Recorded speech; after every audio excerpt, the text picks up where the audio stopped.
Vedeli ste, že najlepšie platený učiteľ v Ríme takmer prišiel o prácu, pretože odmietol byť svojich študentov. V roku 70 nášho letopočtu bol Quintilianus revolučný pedagóg, ktorý zistil niečo šokujúce. Študenti, ktorých povzbudzoval namiesto trestania, sa učili rečníctvo rýchlejšie a zapamätali si poznatky dlhšie. Jeho metóda bola radikálna. Namiesto strachu používal podporu, namiesto násilia budoval dôveru.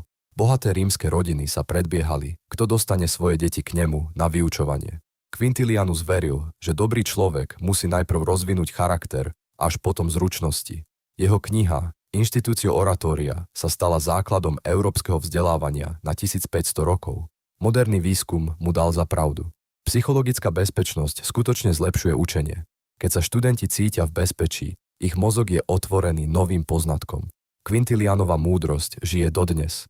Najlepší učitelia a lídri vedia, že povzbudenie je mocnejšie ako prinútenie.